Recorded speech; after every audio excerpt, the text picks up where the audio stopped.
Bagaimana dokter dan teman-teman, apakah sudah terlihat? Oke, Sudah. baik dokter. Baik, bismillahirrahmanirrahim. Assalamualaikum warahmatullahi wabarakatuh. Selamat siang dokter dan teman-teman. Perkenalkan saya Rida Sofiatul Khofifa, NRP 68. Di sini saya akan mempresentasikan clinical science mengenai GERD, gastroesophageal reflux disease. Tentunya teman-teman udah tahu ya bahwa penyakit itu berhubungan sama gaster sama esophagus. Jadi intinya reflux. Jadi kayak apa ya? Dari dalam lambung itu balik lagi ke esofagus gitu.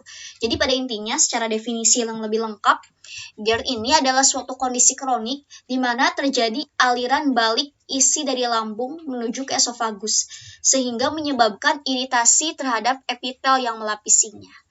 Kemudian ada dari sumber lain disebutkan adalah suatu keadaan patologis sebagai akibat reflux kandungan lambung ke dalam esofagus dengan berbagai gejala yang timbul akibat keterlibatan esofagus, faring, laring, dan saluran nafas. Jadi memang pada intinya ini dalaman di dalam cairan di dalam lambung ini dia itu balik lagi ke atas gitu. Balik lagi ke atas, balik lagi ke bagian esofagus. Nah, nanti efeknya tuh menimbulkan berbagai gejala. Gejalanya tuh gejala esofagus ataupun gejala ekstra esofagus, tergantung gitu ya. Nah, kemudian ya jadi kalau yang GERD ini dia tuh ke atas ininya, bahan refluksatnya tuh ke atas. Kemudian etiologinya, aliran balik atau empedu dari lambung dan duodenum ke esofagus. Nah, kenapa sih bisa balik gitu ya? Kenapa terjadi aliran balik sekresi asam lambung ke atas? Nah, penyebabnya itu multifaktor. Yang pertama, karena tonus lesnya. Jadi les ini lower esophageal sphincter. Nah, les ini, Nah, ini les lower esophageal sphincter. Jadi ini tuh kayak klep ya. Klep antara esofagus sama gaster. Jadi kayak semacam pintu masuk gitu ya. Kan di esophagus itu ada yang di tengah, ada yang atas, yang sphincter atas, ada yang sphincter bawah. Nah, ini sphincter bawah gitu. Jadi si klep yang bagian bawahnya itu mengalami patologis gitu. Jadi kayak kendor gitu ya, mengalami relaksasi. Nah, ini jadi berhubungan sama tonus lesnya. Nah, kenapa sih bisa jadi relaksasi? Yang pertama mungkin karena obat-obatan atau mungkin karena kehamilan. Nah, jadi ada obat-obat anticholinergic, kemudian obat beta adrenergic, faktor hormonal selama kehamilan, contohnya tuh progesteron, itu bisa menurunkan tonus lower esophageal sphincter gitu. Jadi si klepnya tuh jadi kayak kendor gitu kan. Terus ini transient relaxation. Jadi memang biasanya tuh emang si les ini tuh emang selalu nutup, tapi ada suatu ketika dia itu bisa terbuka. Contohnya tuh saat keadaan sendawa gitu ya, saat keadaan muntah, itu kan kebuka. Nah, itu relaxation. Terus faktor anatomi yaitu hiatal hernia dan juga peningkatan tekanan intraabdomen atau obesitas. Jadi orang yang obes itu beresiko terjadinya penyakit ini gitu karena adanya tekanan intraabdomen yang mendorong ke atas gitu. Kemudian yang ketiga, faktor dari esophageal acid clearance gitu. Jadi ini tuh kayak bersihan asam di esofagus. Jadi harusnya kan esofagus itu kan kayak dibersihin ya. Nah, ternyata si asam dalam esofagus itu kayak tetap bertahan gitu. Jadi bisa bersih itu ada beberapa faktor, bisa karena gravitasi. Ya, kalau gravitasi berarti si asamnya itu ke bawah lagi. Terus ada peristaltik, ada ekskresi air liur dan bikarbonat. Jadi si asam yang ada di esofagus itu dinetralkan sama basa bikarbonat gitu. Kemudian reflux malam hari ini lebih besar, menimbulkan kerusakan esofagus karena selama tidur bersihan esofagus ini tidak aktif gitu. Makanya rawan terjadi saat malam hari. Nah, ini gambarannya seperti ini gitu ya. Ini les lower esophageal sphincter. Nah, jadi si bahan refluksat yang ada di gaster ini ke atas. Makanya di esofagus ini akan mudah teriritasi karena asamnya itu gitu kan. Epitelnya itu bakal teriritasi dan akan menimbulkan berbagai gejala nanti. Ada manifestasi klinisnya. Faktor risikonya gaya hidup, merokok, konsumsi kafein, konsumsi alkohol, eating habits, kemudian stres emosional, obesitas, kehamilan, disfungsi diafragma, skleroderma, dan hernia hiatus tipe 1. Ini faktor resiko yang menimbulkan terjadinya penyakit ini. Nah, ini gambaran dari hiatus hernia. Jadi hiatus hernia itu kayak apa ya? Kayak gini gambarannya tuh. Si lambung itu ke bagian rongga dada. Nah, seperti ini. Kemudian epidemiologinya sering terjadi pada usia lebih dari 40 tahun. Tidak ada perbedaan prevalensi yang signifikan antara pria dan wanita, akan tetapi pria cenderung memiliki tingkat komplikasi yang lebih tinggi. Paling sering terjadi pada orang dewasa berkultur barat western dengan perkiraan prevalensi sebesar 20%. Prevalensi secara global mencapai 2,5 sampai 6,6 di Asia Timur dan lebih dari 13,8 sampai 25,8 di Amerika Utara atau western. Jadi memang sering terjadi, kayak lebih banyak terjadi pada penduduk western gitu ya, orang-orang barat, mungkin karena eating habits yang berbeda. Setelah studi yang dilaksanakan di Indonesia melaporkan bahwa prevalensi GERD ini dapat diprediksi yaitu hampir 3% dari seluruh populasi di Indonesia. Klasifikasinya ada NERD, ada EE. Jadi ini tuh non-erosif, kalau ini erosif. Bedanya itu kalau ini kan GERD itu terjadi tanpa erosi gitu, jadi si mukosa esofagusnya tuh tidak erosi gitu. Nah, ini kenapa bisa kelihatan gak erosinya itu dilihat dari pemeriksaan endoskopi. Biasanya prevalensinya itu lebih tinggi. Jadi memang kebanyakan tidak erosi, yaitu sekitar 50-70%. Kalau yang erosif esofagitis, ini terjadi erosi terdapat pada 30-50%. Gejala klinisnya, gejala umum, tipikal, nyeri seperti terbakar di retrosternal atau heartburn yang bertambah parah saat berbaring dan setelah makan.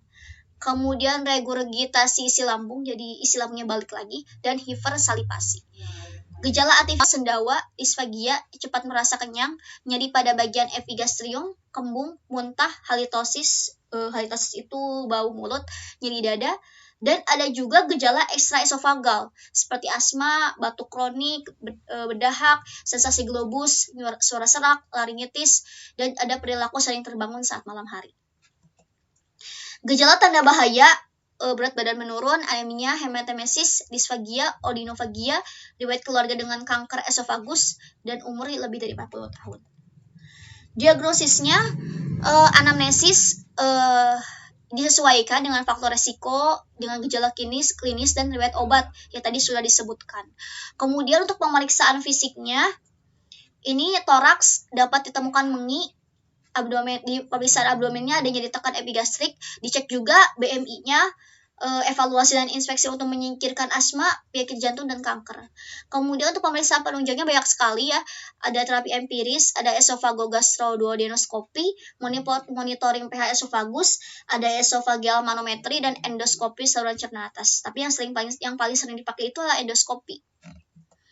Nah, ini klasifikasi Los Angeles, gambaran endoskopi, di mana derajat kerusakannya ada A, B, C, D.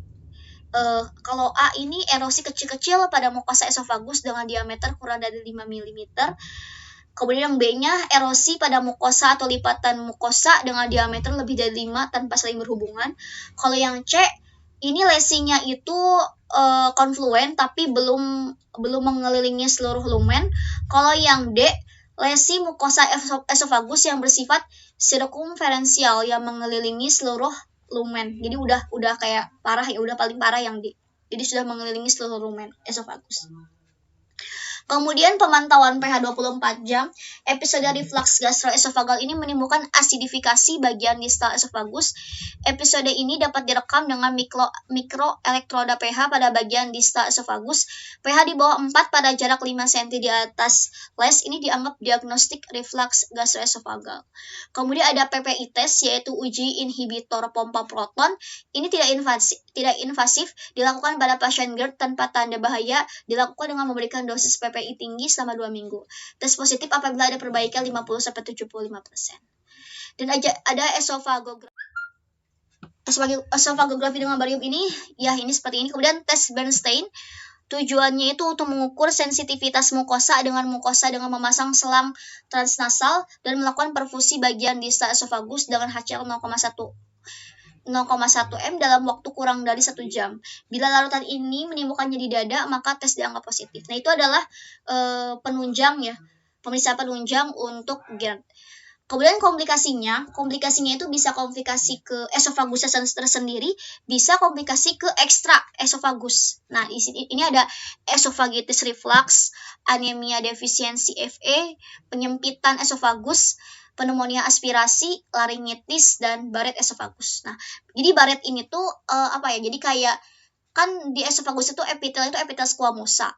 Karena dia kena asam dari bahan reflux gaster, berubah epitelnya tuh jadi epitel apa ya, bermetaplasia pokoknya. Nah, itu beresiko terjadinya kanker nantinya gitu. Kalau lama kelamaan gitu komplikasinya jadi ke kanker. Jadi baret esofagus tuh kayak perubahan epitel di esofagusnya. Prognosisnya cukup baik. Sebagian besar kasus GERD ini dapat ditangani dengan modifikasi gaya hidup dan terapi farmakologis. Namun demikian, terapi seringkali harus dilakukan secara jangka panjang karena risiko kambuh sangat tinggi. Baik, dokter dan teman-teman, itu saja mungkin untuk pemaparan clinical science dari fisiologi dan tata laksana. Tadi untuk klasifikasinya, coba deh, klasifikasinya tadi ada apa aja? Sebentar, dok. Tadi kan gejala klinis, terus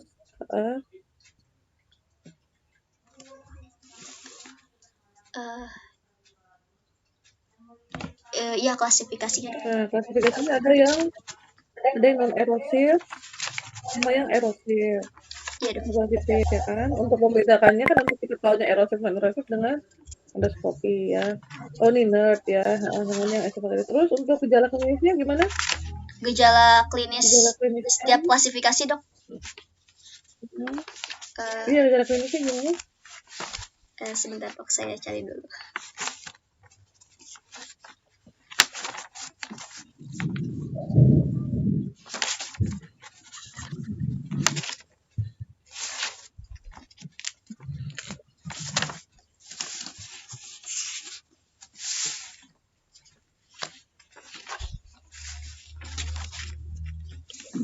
Untuk gambarnya tadi tuh apa tuh perbedaan gambar-gambar itu? Ini sih itu, dok, apa untuk yang kelainan anatomis, penyebab kelainan anatomisnya, dok. Hiatal hiatus hernia. Sama ini tuh cuman gambaran mudah. Kan lagi clinical science ya. Berarti kan yang terkait dengan kasus ya, berarti ya. Iya, dok. Clinical science-nya ya. Ini tentang GERD kan? Tadi kan klasifikasi udah. Gejala klinisnya gimana? Gejala klinisnya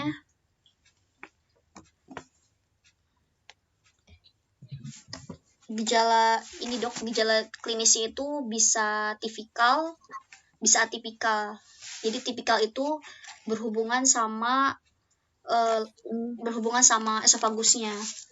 Biasanya tuh akan terjadi heartburn, kemudian ada dok. Jadi tadi dokter tanyakan mengenai gejala klinis dari setiap klasifikasi.